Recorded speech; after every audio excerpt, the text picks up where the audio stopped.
Good morning बच्चों। आज हम नवीं के सामाजिक अध्ययन में देखेंगे मानचित्र और मानचित्र का अध्ययन।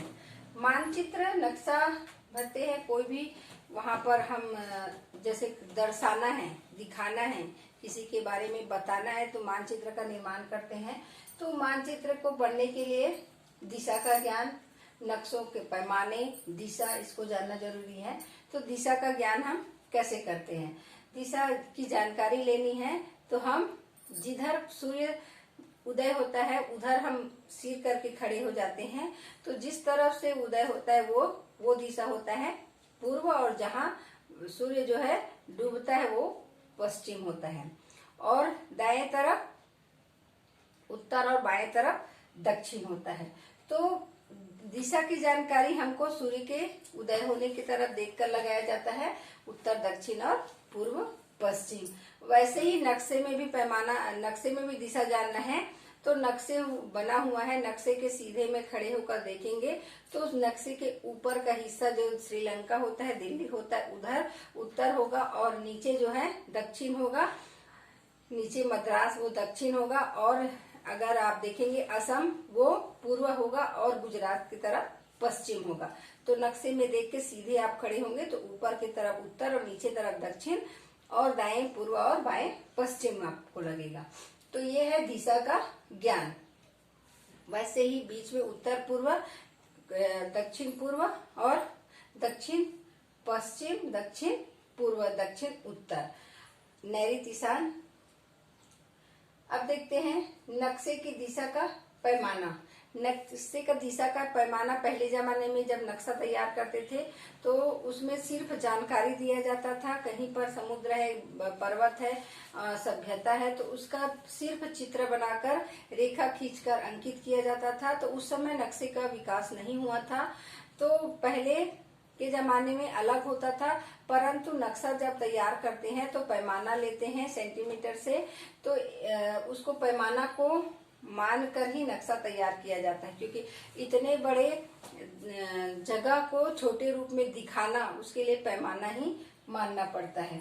तो उसमें हम देखेंगे कथानक पैमाना दिया है, रेखी पैमाना है और प्रतिनिधि भिन्न।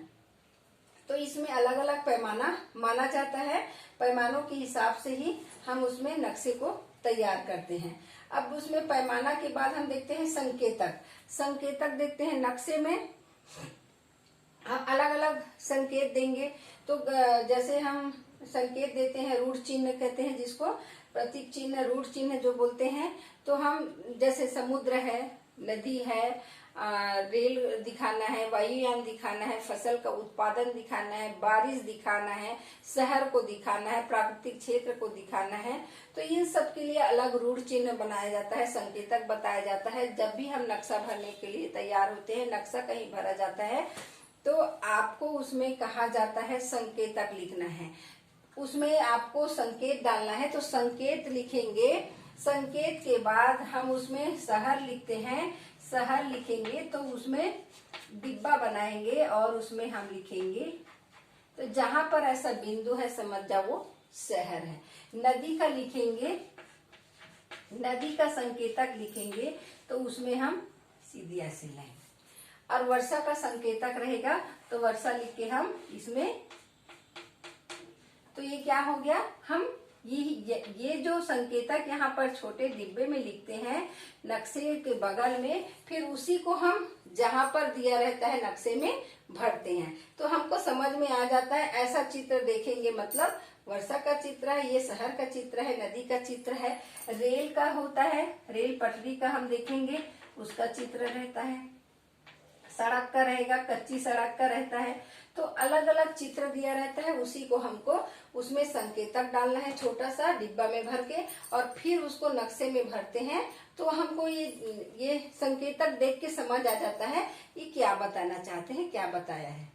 तो शहर का संकेतक रहता है, कहीं पर जैसे फसल का भरेंगे, धान का उत्पादन है, गेहूं का उत्पादन है, तिलहन का है, दलहन का है, तो कौन कौन क्षेत्र में क्या क्या उत्पादन होता है तो हम यहाँ पर संकेतक भरेंगे। और अलग अलग जो जिला है अलग अलग जो राज्य है उसमें क्या क्या उत्पादन होता है उसका हम चित्र बना के वहां पर रख देते हैं, कलर कर देते हैं, तो हमको समझ आ जाता है। यहाँ पर हम संकेतक रखे हैं, तो छत्तीसगढ़ में है धान होता है, और पंजाब में जो है गेहूं होता है, सरसों होता है, तो बिहार में सूती कपास का होता है, जूट का होता है, पश्चिम बंगाल में जूट का होता है। तो ये क्या है, उत्पादन वहां पर संकेतक रखे हैं, किसका उत्पादन क्या है, रुई का है।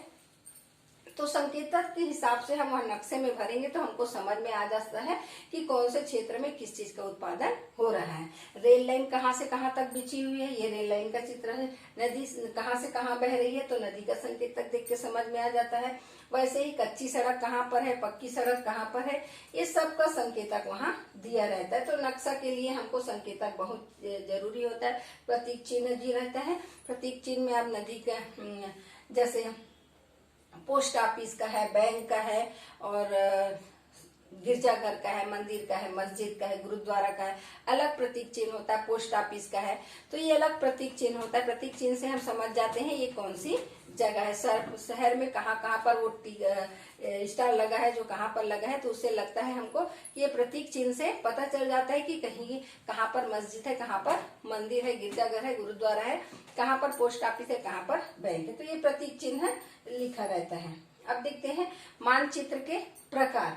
मानचित्र के 3 प्रकार होते हैं, प्राकृतिक, राजनीतिक और विषयगत। प्राकृतिक में प्रकृति के द्वारा दिए हुए जो कहाँ पर किसका उत्पादन होता है, धान का उत्पादन, गेहूं का उत्पादन, सरसों का उत्पादन, अलग अलग जगह में जलवायु के अनुसार में प्रकृति ने क्या क्या जगह कैसे बनाए हैं, वहां पर उसका उत्पादन होता है। तो उसका अध्ययन जब करते हैं उसको प्राकृतिक कहते हैं। और राजनीतिक, देशों के बारे में अध्ययन करना, कितने जिले हैं, जिले में कौन कौन से शहर आते हैं, और वहां पर क्या क्या मिलता है, क्या क्या उत्पादन होता है, इस चीज के बारे में राजनीति में जाना जाता है। और फिर विषयगत में परिवहन का है, ताप का है, वर्षा का है, वन का है, इसकी जानकारी विषयगत नक्शे में दिया जाता है। तो जब भी हमको नक्शे भरने के लिए आता है तो ऊपर में लिखा रहता है प्राकृतिक नक्शा भरना है, राजनीतिक नक्शा भरना है, तो उसके हिसाब से उसमें दिया रहता है आपको भरने के लिए शहर के बारे में भरना है, या आपको उत्पादन के बारे में भरना है, या परिवहन, ताप, विद्युत के बारे में भरना है। अगर तीनों का मिला जुला रहता है तो तीनों का मिला जुला हम भरते हैं। तो कौन से राज्य में किस चीज का उत्पादन होता है उसको बारे में बता दें कि कहाँ गेहूं का अधिक उत्पादन कहाँ पर होता है। तो आपको पता है गेहूं का सबसे अधिक उत्पादन कहाँ होता है, पंजाब में होता है, तो आप वहीं पर भरोगे, और उसका जो संकेतक दिया रहेगा उसके हिसाब से वहां पर भरोगे। और चावल का उत्पादन सबसे अधिक कहाँ होता है, वो पश्चिम बंगाल में होता है, तो वहां पर भरोगे। तो जैसे जैसे जगह में होता है उसके हिसाब से आपको वहां पर भरना रहता है। तो ये रहा मानचित्र। नक्शों में दिया गया पैमाना होता है, नक्शों में दिया गया संकेतक होता है, उसके हिसाब से हमको जानकारी मिल जाता है कि किस प्रकार से देश का कैसी स्थिति है। नक्शे में, नक्शे को देखकर हम समझ जाते हैं कहाँ शहर है, कहाँ पर्वत है, कहाँ पठार है, कहाँ पर नदी है, कहाँ पर आपको उद्योग मिलेगा, कहाँ पर आपका स्कूल है, कहाँ पर हॉस्पिटल है। ये सब नक्शे से पता चल जाता है। देश का नक्शा, प्रदेश का नक्शा, क्षेत्र का नक्शा रहता है, और ऐसे ही नक्शों के द्वारा ही पता चलता है कि कौन सी जगह कहाँ पर है।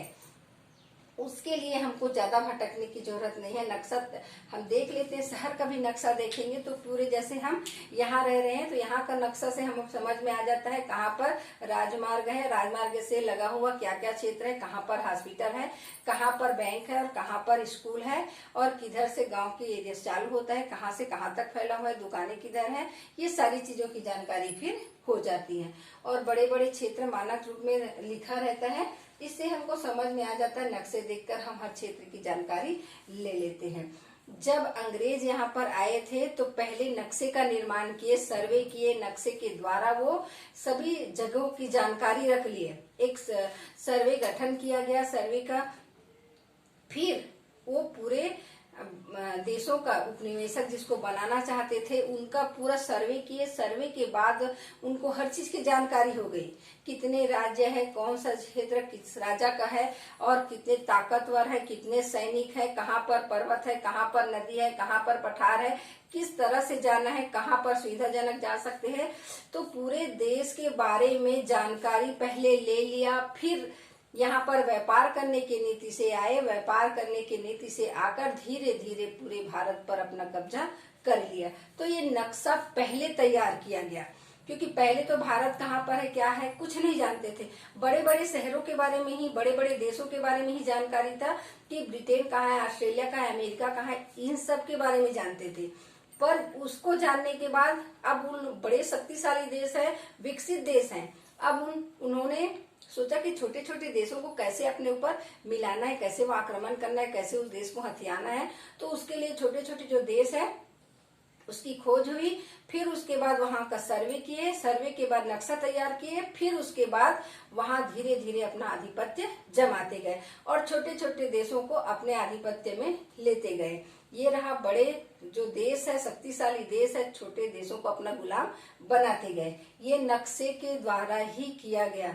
जब वास्को डी गामा यहाँ पर आए भारत में, तो भारत में आने का उसका रास्ता क्या था, वो पानी जो है समुद्र के जरिए पानी जहाज से आए और बहुत सारे देशों का भ्रमण किया और पानी के द्वारा ही वो आते गए और पता करते गए, तब भारत को जाने कि यहाँ पर भारत भी है।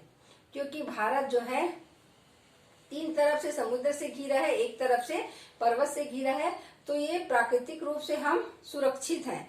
और फिर इसके साथ व्यापार कैसे किया, और वास्को डी गामा का ये था कि पूरे देश में कहाँ से कहाँ तक का फैला हुआ है, जो जीवन जी रहे हैं इस देश है। तो पहले किसी देश दूसरे देशों को जानते नहीं थे, जानकारी नहीं, क्योंकि समुद्र अथाह है, चलते जाओगे समुद्र के रास्ते अगर जाते जाओगे और समुद्र से आप किसी का अनुमान लगाना कठिन है। जब उस हमारे आगे हम जितने दूर जाएंगे वहां पर आगे क्या है उसको हम जानते नहीं है, तो हमारे मंजिल का हमको पता नहीं है, तो क्या हम जानेंगे। तो वहां तक जाने के लिए हमको उसका मंजिल का पता होना जरूरी है। तो इन सब चीज के लिए जो है अरब सागर से होते हुए जो है वास्को डी गामा जो पुर्तगाल से होते हुए पूरे देशों को घूमते हुए भारत में पहुंचे थे।